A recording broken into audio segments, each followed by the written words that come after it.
இன்றைய தினம் வேதப்பாட வகுப்பிலே கலந்து கொண்ட அனைவருக்குமே இரட்சகராம் இயேசு கிறிஸ்துவின் இனிய நாமத்தினாலே வாழ்த்துக்களுடன் என் வணக்கங்களை ஏறெடுக்கிறேன். இன்றைய தினம் நாம் தியானிக்க இருப்பது ஏலி என்கின்ற ஆசாரியனை குறித்து. இவரை குறித்து 1 சாமுவேல் புஸ்தகத்திலே முதல் 4 அதிகாரத்திலே இவருடைய சம்பவம் வருகிறது, படிக்கலாம். விசேஷமாக தேவனுக்கென்று ஏதாவது செய்ய வேண்டும், ஆண்டவருக்கென்று காரியங்கள் செய்ய வேண்டும் என்று விரும்புகின்ற, ஊழியம் செய்ய வேண்டும், ஆண்டவருக்கு பிரியமான காரியத்தை செய்ய வேண்டும் என்று விரும்புகிற யாராக இருந்தாலுமே 1 சாமுவேல் புஸ்தகத்தை ஒவ்வொரு அத்தியாயமாக தியானிப்பது மிகவும் நல்லது. காரணம், ஒரு ஆசாரியனை தள்ளிவிட்டு வேறொருவனை ஆசாரியராக தேவன் எழுப்புகிறார். தேவனால் தெரிந்தெடுக்கப்பட்ட முதல் ராஜா, அவனையும் இவன் ஆகாதவன் என்று தள்ளி விட்டு வேறொரு ராஜாவை தேவன் எழுப்புகிறார். சோ தேவனுக்கு பிரியமில்லாத காரணம் என்ன, தேவனுக்கு பிரியமுள்ள காரியங்கள் என்ன என்று நம்மை நாமே சரி செய்து கொள்வதற்கு இந்த புஸ்தகம் நமக்கு மிக உதவியாக இருக்கும். இன்றும் கூட நம்ம படிக்கிற காரியம் ஏலி என்கிற ஆசாரியனை குறித்து. இதனை குறித்து 1 சாமுவேல் புஸ்தகத்தில் முதல் 4 அதிகாரத்துக்குள்ளே இவருடைய கதை வருகிறது. தேவனுக்கும் தேவ ஜனங்களுக்கும் மத்தியில் நிற்கும்படியாக, ஜனங்கள் சார்பிலே தேவனிடத்தில் விண்ணப்பங்கள் ஏறெடுக்கவும் பலிகளை செலுத்தும்படியாகவும், தேவனுடைய சார்பிலே ஜனங்களை பரிசுத்தப்படுத்தவும் ஆசீர்வதிக்கும்படியாகவும் அழைக்கப்பட்ட ஆரோனுடைய வம்சத்திலே வந்த இந்த ஏலி, தேவனால் ஆசாரிய ஊழியத்திலிருந்து தள்ளப்பட்டு, அது மாத்திரமல்ல தன் சந்ததிக்கு ஒரு சாபத்தையும் சுதந்திரித்தார். அதனுடைய காரணம் என்ன என்று நாம் இன்று தியானிக்கிறோம். நம்மையும் அந்த தவறிலிருந்து விலக்கி காத்து கொள்ளும்படியாக இவருடைய கதை நமக்கு வேதத்தில் எச்சரிப்பாக உள்ளது. இந்த 1 சாமுவேல் புஸ்தகத்தில் முதல் 4 அத்தியாயத்தில் உள்ள முக்கியமான நபர்கள் 3 பேர். ஒன்று பிரதான ஆசாரியனாகிய ஏலி. இவர் ஆரோனுடைய இளைய மகன் இத்தாமர் அவருடைய வம்சத்திலே வந்தவர். அடுத்ததாக லேவியனுடைய மற்றொரு வம்சத்திலே வந்த எல்கானா, அவனுடைய மனைவி அன்னாள், அவளுடைய முதல் மகன் சாமுவேல். இந்த 4 பேர்கள் தான் அந்த 4 அத்தியாயத்துல கொஞ்சம் முக்கியமான நபர்கள். இவர்களுக்கிடையே நடைபெற்ற சம்பவங்கள் நம்ம அனைவருக்குமே நன்றாக தெரிந்ததுதான். அன்னாளை குறித்தும் ஏலியை குறித்தும் சாமுவேல் பிறப்பை குறித்தும் நாம் எல்லாம் நன்றாக அறிந்த ஒரு காரியம்தான் இது. இது சம்பவம் எப்பொழுது நடைபெற்றது அதை பார்த்தால், யோசுவா எரிகோவை வென்று கானானுக்குள் பல இடங்களை யுத்தம் செய்து ஜனங்களை குடியமர்த்தின பின்பு, இன்னும் சுதந்திரிக்க வேண்டிய தேவனால் வாக்கு செய்யப்பட்ட பகுதிகள் அநேகம் உண்டு, அதை சீட்டு போட்டு பகிர்ந்து கொடுத்து, பின்னர் சுமார் 450 வருடங்கள் கழித்து இந்த சம்பவம் நடைபெறுகிறது. யோசுவாவுக்கு பின்னர் ஏலியின் காலம் வரை நியாயாதிபதிகள் எழுந்து தங்கள் பகுதிகளிலே நியாயம் விசாரித்து வந்தார்கள். ஆனாலும் ஜனங்களுடைய ஆவிக்குரிய நிலைமையும் சமூக வாழ்க்கையிலும், அவருடைய சமூக வாழ்க்கையில் அவருடைய கேரக்டரும் மிகவும் மோசம் அடைந்து, தேவனை பற்றியும் அவருடைய நியாய பிரமாணத்தையும் பற்றியும் அறிவில்லாமல் அவனவன் தன் மனதில் தோன்றியபடி வாழ்ந்து வந்தார்கள். அது மட்டுமல்ல, தேவனால் பிரிக்கப்பட்டு ஆசாரிய ஊழியம் செய்யும்படியாக நியமிக்கப்பட்ட ஆசாரியர்கள் கூட தேவனை பற்றிய அறிவும் உணர்வும் இல்லாமல் மந்தமான ஒரு நிலைமைக்கு போய்விட்டதே ஏலியனுடைய குமாரர்கள் ஒப்னி பினகாஸ். இந்த இருவருடைய கதை நமக்கு அவளுடைய நடக்கையிலிருந்தே நாம் அறியலாம். 1 சாமுவேல் புஸ்தகத்தில் 2வது அத்தியாயத்திலே 12வது வசனம் இப்படியாக சொல்லுகிறது. ஏலியின் குமாரர் பேலியாளின் மக்களாய் இருந்தார்கள், அவர்கள் கர்த்தரை அறியவில்லை. ஜனங்கள் மாத்திரமல்ல, தலைவர்கள் மாத்திரமல்ல, ஆசாரியர்கள் கூட மந்தமான நிலைமைக்கு போய்விட்டதாக இதில் அந்த அறிவு. தேவனை பற்றி அவருடைய பரிசுத்தம், வல்லமை, சுபாவம், அவருடைய கட்டளை, நியாயப்பிரமாணம் இவைகளை பற்றிய அறிவென்று, ஆனால் ஆசாரியனுக்குரிய அதிகாரத்தை சுய இச்சை, சுய தேவைகளை நிறைவேற்ற துணிகரமாக நடந்தார்கள். அதன் விளைவு ஜனங்கள் தேவனுக்கு பலி செலுத்துவதையும் காணிக்கை கொடுப்பதையும் ஆராதனையில் வந்து தேவனை ஆராதிக்கும்படி வருவதையும் வேண்டா வெறுப்பாக அரைகுறை மனதுடனே வந்தார்கள். இது தவிர ஏலியின் மக்கள் ஒப்பனி பினகாசம் ஆசாரிப்பு கூடாரத்தின் வாசலில் கூடுகிற ஸ்திரீகளிடத்திலே விபச்சார பாவத்திலும் ஈடுபட்டார்கள். இதை அறிந்த ஏலி அவர்களை கடிந்து கொண்டார். ஆனாலும் அவர்கள் திருந்தவில்லை. எனவே தேவன் ஒரு தீர்க்கதரிசியை அனுப்பி ஏலியை எச்சரித்தார். இதை 1 சாமுவேல் புத்தகத்துல 2வது அத்தியாயம் 27 36 வசனங்கள் வரைக்கும் நம்ம படிக்கலாம். இந்த காரியத்தை தேவனுடைய மனுஷன் ஒருவன் ஏலியினிடத்தில் வந்து, கர்த்தர் உரைக்கிறது என்னவென்றால், உன் பிதாவின் வீட்டார் எகிப்திலே பார்வோன் வீட்டில் இருக்கையிலே நான் என்னை அவர்களுக்கு வெளிப்படுத்தி என் பலிபீடத்தின் மேல் பலியிடவும் தூபங்காட்டவும் என் சமூகத்தில் ஏபோத்தை தரிக்கவும் இஸ்ரவேல் கோத்திரங்களுக்கெல்லாம் அவனை எனக்கு ஆசாரியனாக தெரிந்து கொண்டு உன் பிதாவின் வீட்டாருக்கு இஸ்ரவேல் புத்திரருடைய தகன பலிகளை எல்லாம் கொடுக்கவில்லையா? என் வாசஸ்தலை செலுத்தும்படி நான் கட்டளையிட்ட என் பலியையும் என் காணிக்கைகளையும் நீங்கள் உதைப்பானேன். என் ஜனமாகிய இஸ்ரவேலின் காணிக்கைகளில் எல்லாம் பிரதானமானவைகளை கொண்டு உங்களை கொழுக்க பண்ணும்படி நீ என்னை பார்க்கலும் உன் குமாரரை மதிப்பானேன் என்கிறார். ஆகையால் இஸ்ரவேலின் தேவனாகிய கர்த்தர் சொல்லுகிறது, உன் வீட்டாரும் உன் பிதாவின் வீட்டாரும் என்றைக்கும் என் சன்னதியில் நடந்து கொள்வார்கள் என்று நான் நிச்சயமாக சொல்லி இருந்தும் இனி அது எனக்கு தூரமாய் இருப்பதாக. என்னை கனம் பண்ணுகிறவர்களை நான் கனம் பண்ணுவேன், என்னை அசட்டை பண்ணுகிறவர்களை கனயினப்படுவார்கள் என்று கர்த்தர் சொல்லுகிறார். உன் வீட்டிலே ஒரு கிழவனும் இராதபடி உன் புயத்தையும் உன் பிதாவின் வீட்டாருடைய புயத்தையும் நான் தரித்து போடும் நாட்கள் வரும். இஸ்ரவேலுக்கு செய்யப்படும் சகல நன்மைக்கு மாறாக என் வாசஸ்தலத்திலே உபத்திரவத்தை காண்பாய். ஒருபோதும் உன் வீட்டிலே ஒரு கிழவனும் இருப்பதில்லை. என் பலிபீடத்தில் சேவிக்க நான் உன் சந்ததியில் நிர்மூலமாக்காதவர்கள் எவர்களோ உன் கண்கள் பூத்து போக பண்ணவும் உன் ஆத்துமாவை வேதனைப்படுத்தவும் வைக்கப்படுவார்கள். உன் வம்சத்திலுள்ள யாவரும் வாழ வயதிலே சாவார்கள். ஒப்பனை பினகாஸ் என்கின்ற உன் 2 குமாரர்கள் வருவதே உனக்கு அடையாளமாய் இருக்கும். அவர்கள் இருவரும் ஒரே நாளிலே சாவார்கள். நான் என் உள்ளத்திற்கும் என் சித்தத்திற்கும் ஏற்றபடி செய்யத்தக்கதாக உண்மையான ஒரு ஆசாரியனை எழும்ப பண்ணி அவனுக்கு நிலையான வீட்டை கட்டுவேன். அவன் என்னால் அபிஷேகம் பண்ணப்பட்டவனுக்கு முன்பாக சகல நாளும் நடந்து கொள்வான். அப்போது உன் வீட்டாரில் மீதியாயிருப்பவன் எவனும் ஒரு வெள்ளி பணத்துக்கும் ஒரு அப்ப துணிக்கைக்காக அவனிடத்துல வந்து பணிந்து, நான் கொஞ்சம் அப்பம் சாப்பிட யாதொரு ஆசாரிய ஊழியத்தில் என்னை சேர்த்து கொள்ளுங்கள் என்று கெஞ்சுவான் என்று சொல்கிறார். அதற்கு பின்னரும் கூட, ஆண்டவருடைய இந்த எச்சரிப்பை கேட்டதற்கு பின்னரும் கூட ஏலியால் தன் குமாரரை அடக்கவோ கட்டுப்படுத்தவோ முடியவில்லை. காரணம், அவர்கள் தங்கள் தகப்பன் ஏலிக்கு பயப்படவோ அவரை மதிக்கவோ இல்லை. மீண்டுமாக அவர்கள் அக்கிரமம் மிஞ்சி போகின்ற போது ஒரு சிறு பிள்ளையான சாமுவேல் மூலமாக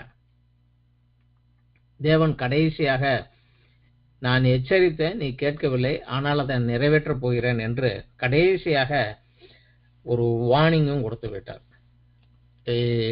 1 சாமுவேல் 3வது அத்தியாயத்தில் 11 14 வசனங்களில் படிக்கலாம். கர்த்தர் சாமுவேலை நோக்கி, இதோ நான் இஸ்ரவேலிலே ஒரு காரியத்தை செய்வேன், அதை கேட்கிற ஒவ்வொருவனுடைய 2 காதுகளிலும் அது தொனித்துக் கொண்டிருக்கும். நான் ஏலியின் குடும்பத்திற்கு விரோதமாக சொன்ன யாவையும் அவன் மேல் அந்நாளிலே வரப்பண்ணுவேன். அதை தொடங்கவும் அதை முடிக்கவும் போகிறேன். அவன் குமாரர் தங்கள் மேல் சாபத்தை வரப்பண்ணுகிறதை அவன் அறிந்திருந்தும் அவர்களை அடக்காமற் போன பாவத்தை நிமித்தமும் நான் அவன் குடும்பத்துக்கு என்றும் நீங்காத நியாய தீர்ப்பு செய்வேன் என்று அவனுக்கு அறிவித்தேன்.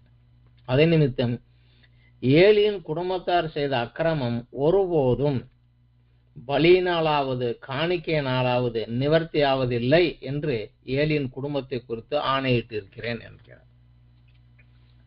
குற்ற நிவாரண பலி, பாவ நிவாரண பலி எல்லாம் உண்டு. தெரிந்து செய்த குற்றம், தெரியாத செய்த குற்றத்திற்கு தேவனிடத்தில் மன்னிப்பு கேட்டு பலிகளை செலுத்தி அந்த தவறிலிருந்து மன்னிப்பு பெற்றுக்கொள்ளலாம்.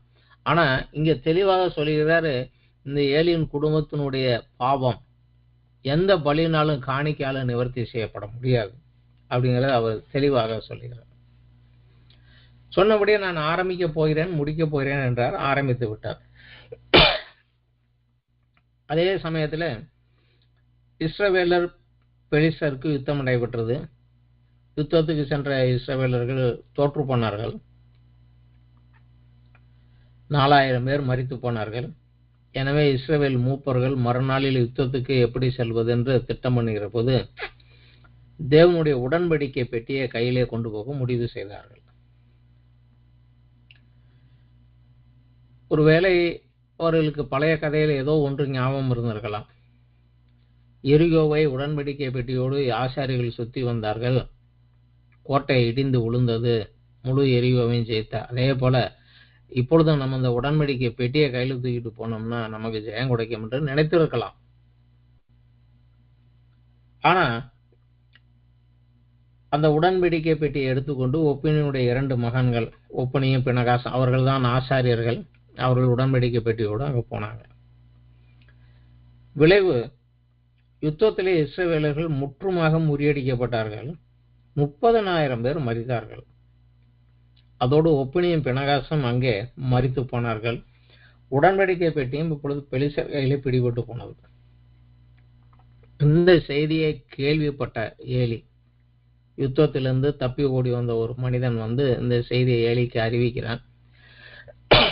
ஏலி தன்னுடைய வீட்டு வெளியே வாசலிலே ஒரு ஆசனத்தில் அமர்ந்து பெட்டியோடு போன தன் மகனுக்கு என்ன ஆகும், உடன்படிக்கை பெட்டி திருப்பி வருமா என்று வலிமேல் விழி வைத்து காத்து கொண்டே இருக்கிறான். ஆனால் ஓடி வந்தவன் சொல்லுகிறான், பெட்டி பிடிபட்டு போனது, உன்னுடைய மகன் ஒப்பினிய பினகாசும் மரித்து போனார்கள் என்று. அந்த செய்தியை கேட்டு அவன் அன்றிருந்த ஆசனத்திலே பின்பக்கமாக சாய்ந்து விழுந்து விட்டான். அவன் நல்ல கனமானவனாக இருந்தனாலும் வயது முதிர்ந்தவனாக இருந்தனாலும் பின்பக்கமாக சாய்ந்து விழுந்ததினாலே கழுத்து முறிந்து அவன் அப்போதே இறந்து போனான். அவனுடைய மருமகள் நிறைமாத கர்ப்பிணியாக இருந்தால் அவளுக்கும் தன் மாமன் மரித்து போனார், தன் கணவனும் மரித்து போனான், உடன்படிக்கை பெற்றும் பிடிபட்டு போனது என்கிற அந்த செய்தி கேட்டபோது அவளுக்கு பிரசவ வேதனையாகி குனிந்து ஒரு ஆண் பிள்ளையை பெற்றாள். ஆனாலும் அந்த பிரசவத்தில் முடிந்தவுடனே மகிமை இஸ்ரவேலை விட்டு போய்விட்டது என்று சொல்லிவிட்டு அவளும் அங்கேயே மரித்து போனாள். ஏலியின் குடும்பத்தினர் ஒரே நாளிலே 4 மரணங்கள். தேவன் இதை நான் தொடங்கப் போகிறேன் என்றால் தொடங்கிவிட்டார். ஆனால் இந்த ஏலியினுடைய சாபம் அதோடு நிற்கவில்லை, தொடர்ச்சியாக நடந்தது. பிற்காலத்திலே சவுல் ராஜாவாக இஸ்ரவேலின் மேலே முதல் ராஜாவாக நியமிக்கப்பட்ட போது தாவீதுக்கும் அவனுக்கும் ஒரு பிரச்சனை ஆகி தாவீது அவனை விட்டு தப்பி ஓடி போனான்.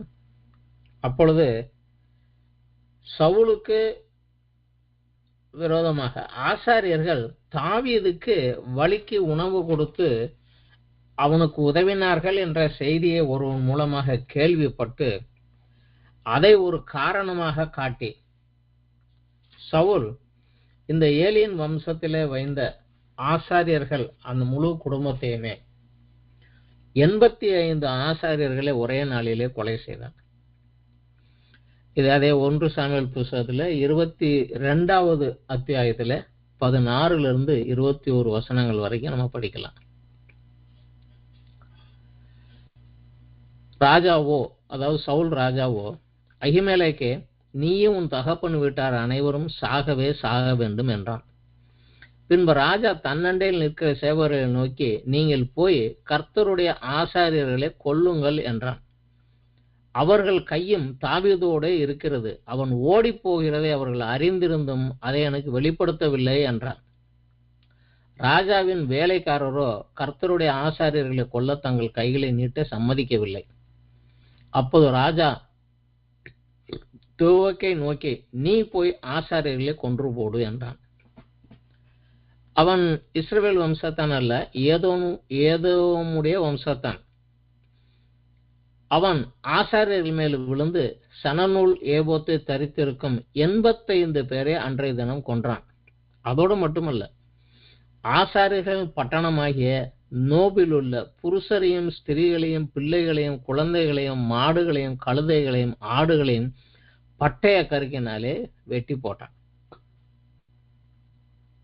ஸோ அந்த ஏலியனுடைய சாபம் அவன் பின் வந்த சந்ததியின் மேலாக அந்த 85 பேர் மாத்திரமல்ல, அவர்கள் 85 ஆசாரியர்கள் மற்றும் அவர்களுடைய பிள்ளைகள், உறவினர்கள், மனைவிகள், தாய்மார்கள், சகோதரிகள், அந்த குடும்பத்தில் இருந்தவர்கள் எல்லாருமே அங்கே சாவதற்கு காரணமானது.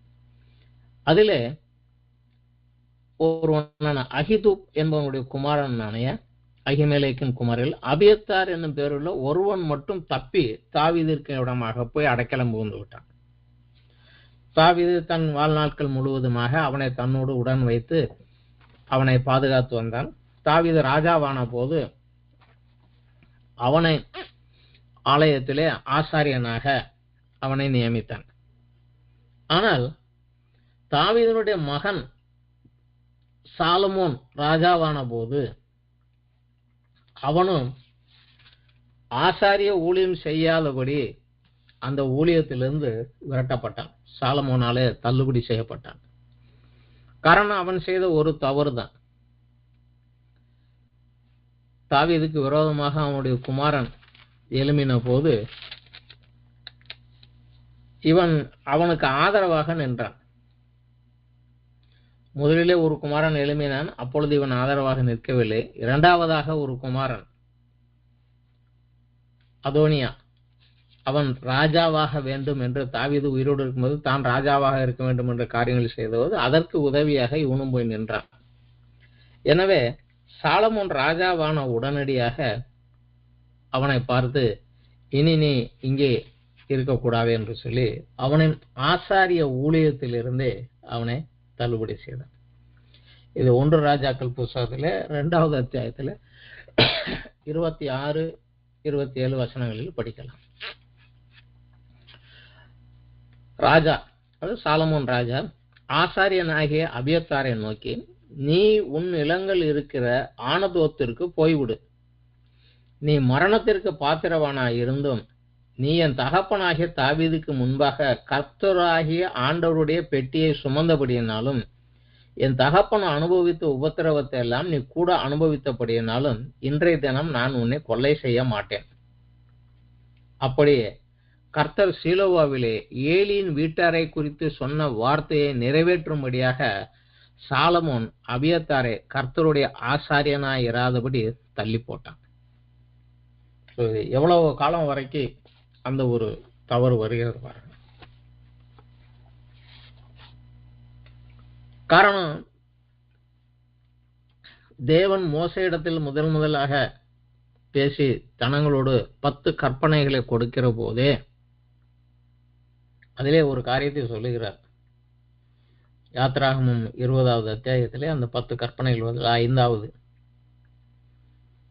3வது பிரமாண கற்பனை. அது, உன் தேவனாகிய நான் எரிச்சல் உள்ள தேவனாய் இருந்து என்னை பகைக்கிறவர்களை குறித்து பிதாக்களுடைய அக்கிரமத்தை பிள்ளைகளிடத்திலே 3ஆம் 4ஆம் தலைமுறை மட்டும் விசாரிக்கிறவராய் இருக்கிறேன் என்கிறார். பிதாக்கள் செய்யக்கூடிய அக்கிரமத்தை அவர்கள் பிள்ளைகளிடத்தில் 3ஆம் 4ஆம் தலைமுறை மட்டும் விசாரிக்கிறவனாய் இருக்கிறேன். அது மாத்திரமல்ல, அதே 20வது அத்தியாயத்தில் 7வது வசனத்தினால, உன் தேவனாகிய கர்த்தருடைய நாமத்தை வீணில் வழங்காதிருப்பாயாக, கர்த்தர் தம்முடைய நாமத்தை வீணிலே வழங்குகிறவனை தண்டியாமல் விடார் என்றும் எச்சரிப்பு கொடுத்திருந்தார். அதாவது அந்த நாமத்தை சுய லாபத்திற்காக பயன்படுத்துவார். தனக்கு சாதகமாக பயன்படுத்துகிறவன் யாராக இருந்தாலும் அவனை நான் தண்டிப்பேன் என்கிறான். இது அவனுடைய வாழ்க்கையிலே நிறைவேற்றது.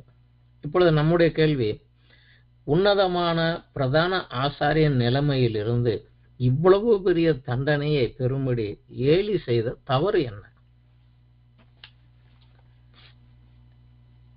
முக்கியமாக இன்று கூட இதே தவறு அநேக கிறிஸ்தவ குடும்பங்களிலே, ஏன் சில ஊழியர்களுடைய குடும்பங்களிலே கூட இதே தவறு நடைபெற்று கொண்டிருப்பதை நாம் பார்க்க முடியும். அது தன் பிள்ளைகளை சிறு வயதிலேயே கண்டித்து தேவ பயத்துடனும் தேவனை பற்றிய அறிவுடனும் வளர்க்காமல் விட்டு விடுவதுதான். சின்ன காரியம். அதிகமான பாசத்தை காட்டி பிள்ளைகள் விரும்புவதெல்லாம் கொடுத்து பிள்ளைகளுக்கு தேவையான அதிமுக்கியமான காரியத்தை அவர்களை கற்றுக் கொடுக்க தவறுவதுதான். சிறு வயதிலே பிள்ளைகளை கண்டித்து கண்டிப்புடன் வளர்க்காவிட்டால் அவர்கள் பெரியவர்களான போது அவர்களை திருத்த முடியாது. ஏலி தன் பிள்ளைகளை பார்த்து சொல்லுகிறான், ஜனங்கள் தவறு செய்தால் நியாயாதிபதிகளை விசாரிப்பார்கள். தேவனுக்கு விரோதமா ஒருவன் தவறு செய்தால் அவனுக்காக யார் போய் நிற்க முடியும் என்று பேசுகிறார். ஆனாலும் அவர்கள் திருந்தவில்லை. காரணம் அதுதான். தமிழ் பழமொழி நமக்கு நன்றாக தெரிந்த பழமொழி தான். 5 வளையாதது 50 வளையாது. ஏலி தன் மக்களை திருத்த முடியாமல் போன காரணம் இதுவே. நாம் எல்லாருக்கும் தெரியும், பிள்ளைகள் கர்த்தரால் வருகிற சுதந்திரம்.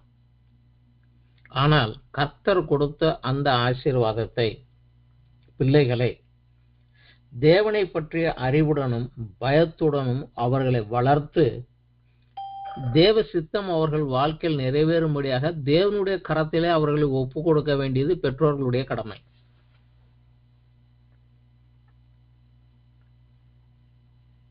பிள்ளை வளர்ப்பதை குறித்து வேதத்தில் அநேக காரியங்கள் உண்டு. முக்கியமாக அவைகள் அனைத்தையுமே சாலமோன் எழுதின நீதிமொழிகள் புஸ்தகத்திலே நாம் நிறைய படிக்கலாம். நீதிமொழிகள் புஸ்தகத்திலே 13வது அத்தியாயத்திலே 24வது வசனம் இப்படி சொல்லுகிறது, பிரம்பை கையாடாதவன் தன் மகனை பகைக்கிறான், அவன் மேல் அன்பாய் இருக்கிறவனோ அவனை ஏற்கனவே தண்டிக்கிறான். அடிச்சா பிள்ளைக்கு வலிக்கும்னு நீங்க பார்த்து விட்டீங்கன்னா அவனை நீங்க பகைக்கிறீங்க அப்படின்னு தான் சொல்லுது. அவன் கெட்டு போட்டும் என்று விட்டு விடுகிறீர்கள் அப்படின்னு தான் சொல்லுது.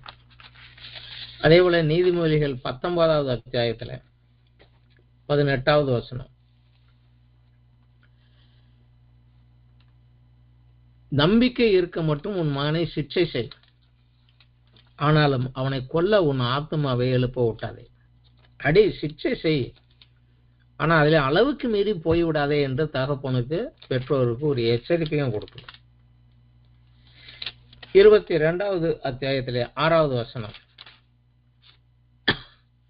பிள்ளையானவன் நடக்க வேண்டிய வழியிலே அவனை நடத்து, அவன் முதிர் வயதிலும் அதை விடாதிருப்பான். அவன் சிறு பிள்ளையாக இருக்கும் போதே அவனை நடக்க வேண்டிய வழியிலே நடத்து, அவன் முதிர் வயதான போதும் அதை விடாமல் இருப்பான் என்று சொல்லுகிறது.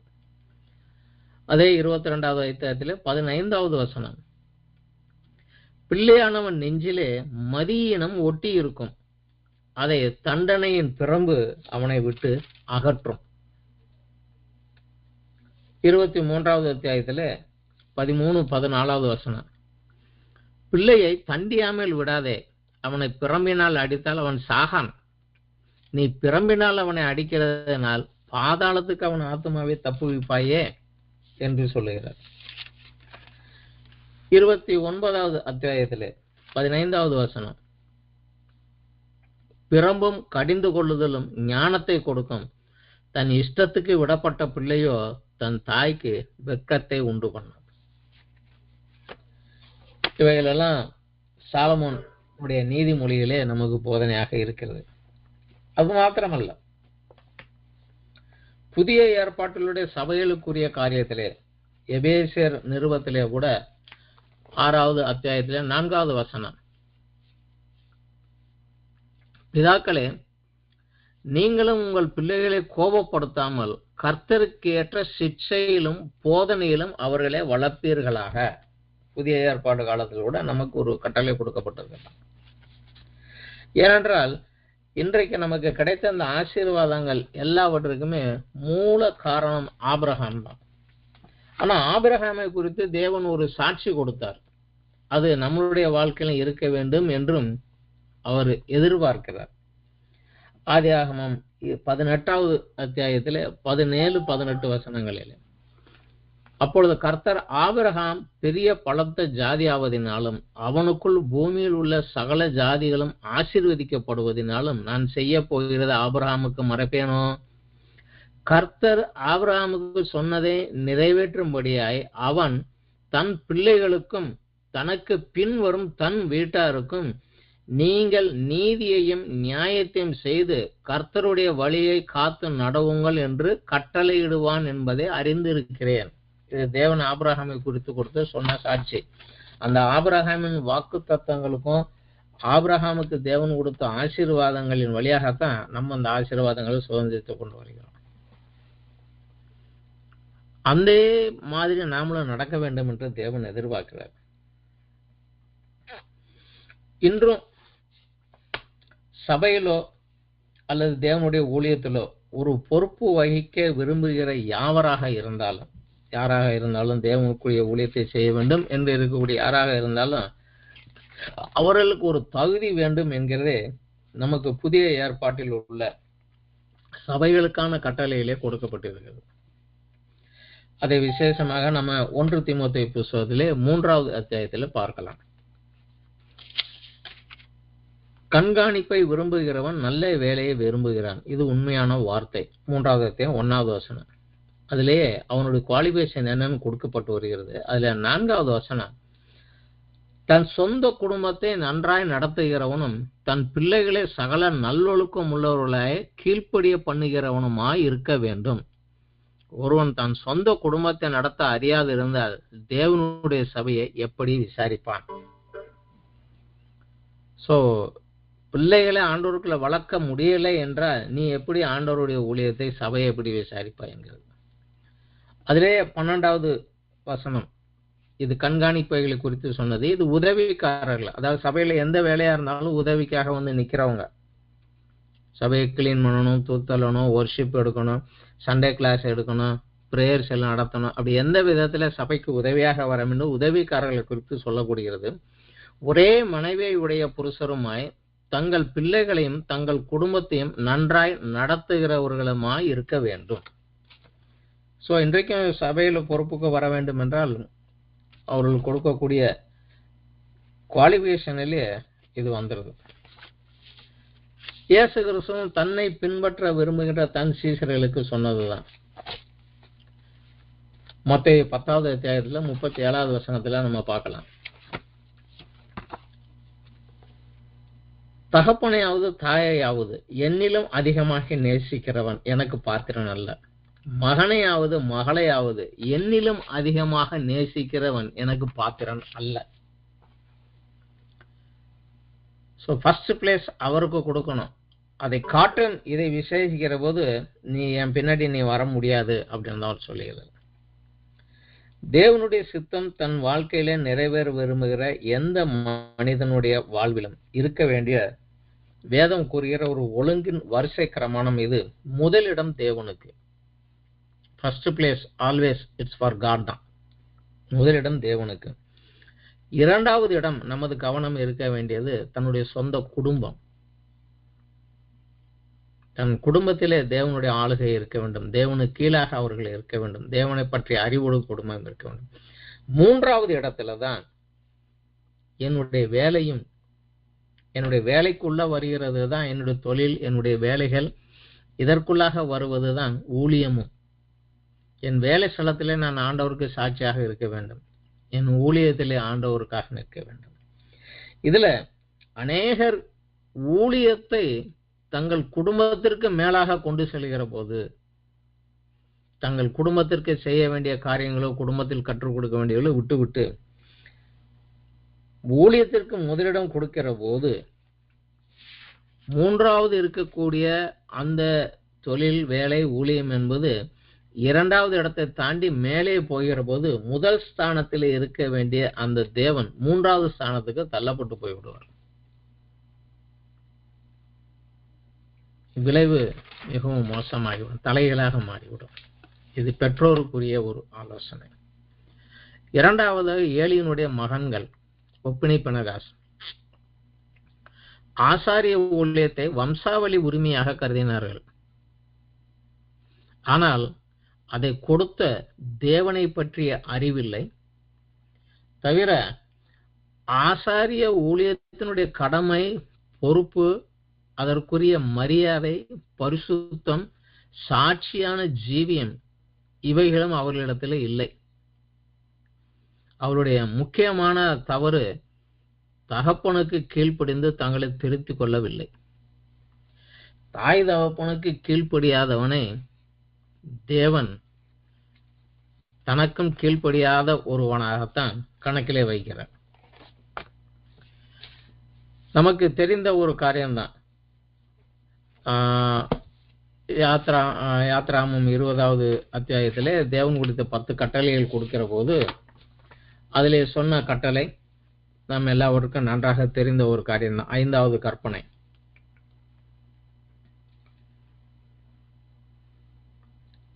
உன் தேவனாகிய கர்த்தர் உனக்கு கொடுக்கிற தேசத்திலே உன் நாட்கள் நீடித்திருப்பதற்கு உன் தகப்பனையும் உன் தாயையும் கனம் பண்ணுவாயாக. இது நம்ம எல்லாருக்கும் தெரியும். அதே போல எபேசியரிலே புதிய ஏற்பாட்டு காலத்தில் நமக்கு கொடுத்த கட்டளை பிள்ளைகளுக்கு கொடுத்தது என்றால், கர்த்தருக்குள் உங்கள் பெற்றோருக்கு கீழ்ப்படியுங்கள்.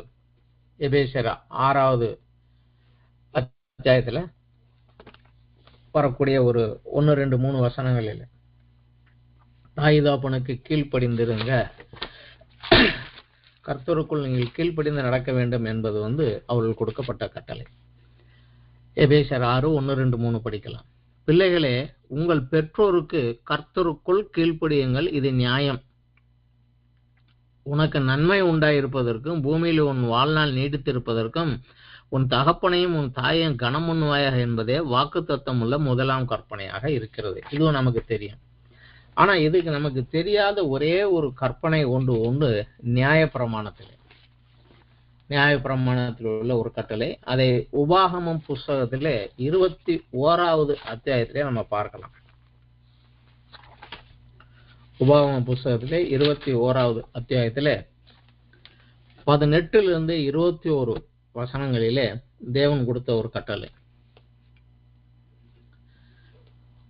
தன் தகப்பன் சொல்லையும் தன் தாயின் சொல்லையும் கேளாமலும் அவர்களால் தண்டிக்கப்பட்டும் அவர்களுக்கு கீழ்ப்படியாமலும் போகிற அடங்காத துஷ்ட பிள்ளை ஒருவனுக்கு இருந்தால் அவன் தகப்பனும் அவன் தாயும் அவனை பிடித்து அவன் இருக்கும் பட்டணத்தின் மூப்பர் இடத்திற்கும் அவ்விடத்து வாசலுக்கும் அவனை கொண்டு போய், எங்கள் மகனாகிய இவன் அடங்காத துஷ்டனாய் இருக்கிறான், எங்களை சொல்லை கேளான், பெருந்தீனிக்காரனும் குடியனுமாய் இருக்கிறான் என்று பட்டணத்தின் மூப்பரோடு சொல்வார்களாக. அப்பொழுது அவன் சாகும்படி அந்த பட்டணத்து மனிதரெல்லாம் அவன் மேல் கல்லெறிய கடவர்கள். இப்படியே தீமையை உன் நடுவிலிருந்து விலக்கி போட வேண்டும். இஸ்ரவேலர் எல்லாரும் அதை கேட்டு பயப்படுவார்கள். இதுவும் நியாயப்பிரமாணத்தில் உள்ள ஒரு கற்பனை தான், ஒரு லா.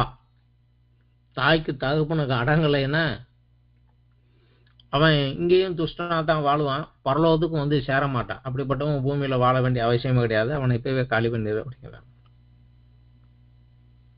சோ பிள்ளைகள் தாய் தகப்பனை கனம் பண்ணுவது அவர்களுடைய கடமை. பெற்றோர் பிள்ளைகளை தேவனை பற்றி அறிவோடு வளர்க்க வேண்டியது அவர்களுடைய பொறுப்பு. இந்த ஒரு காரியத்துலதான் ஏலியும் அவருடைய மகன்களும் தவறு செய்தார்கள். மூன்றாவது ஒரு காரியம், இஸ்ரவேல் ஜனங்கள்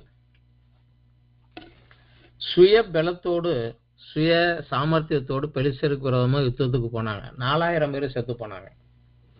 ஆனா உடன்படிக்கை பெட்டி எடுத்துக்கொண்டு போன போது 30,000 பேர் செத்து போனாங்க. உடன்படிக்கை பெட்டியும் இழந்து போனாங்க, ஒரு மிகப்பெரிய அழிவை சந்தித்தார்கள். காரணம் அவர்களுடைய நம்பிக்கையும் உடன்படிக்கை பெட்டியின் மேலதான் இருந்தது. புறஜாதியாரை போல அதை ஒரு விக்கிரகமாக, ஒரு தாயத்து போல, ஒரு காப்பு கட்டுற கயிறு போல அதை எடுத்துட்டு போனா ஜெயம் வந்துடும் என்று நினைத்தார்கள் ஒழிய, அந்த தேவன் துன்மார்க்கனுக்கு உதவி செய்கிற தேவன் அல்ல, நியாயமும் பரிசுத்தம் உள்ள தேவன். அதுல இருக்கக்கூடியது 10 கற்பனைகள், 10 கட்டளைகள். அந்த கட்டளைகள் என் வாழ்வில் நடந்தால்தான் தேவன் என்னோடு வருவார் என்பதை குறித்த அறிவு அவர்களுக்கு இல்லை.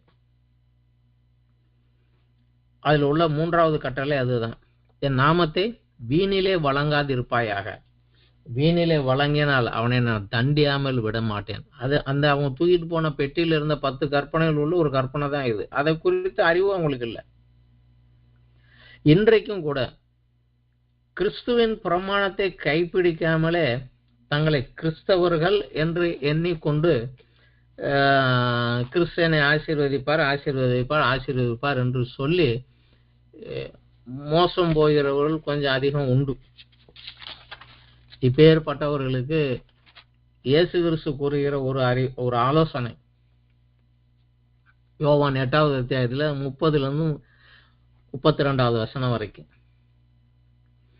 இவைகளை அவர் சொல்லுகையில் அநேகர் அவரிடத்தில் விசுவாசம் வைத்தார்கள். இயேசு கிறிஸ்துவின் உபதேசத்தை கேட்டு அநேகர் அவர் மேல விசுவாசம் வைத்தார்கள். இயேசு தம்மை விசுவாசித்த யூதர்களை நோக்கி, நீங்கள் என் உபதேசத்தில் நிலைத்திருந்தால் மெய்யாகவே என் சீசராய் இருப்பீர்கள், சத்தியத்தையும் அறிவீர்கள், சத்தியம் உங்களை விடுதலையாக்கும்.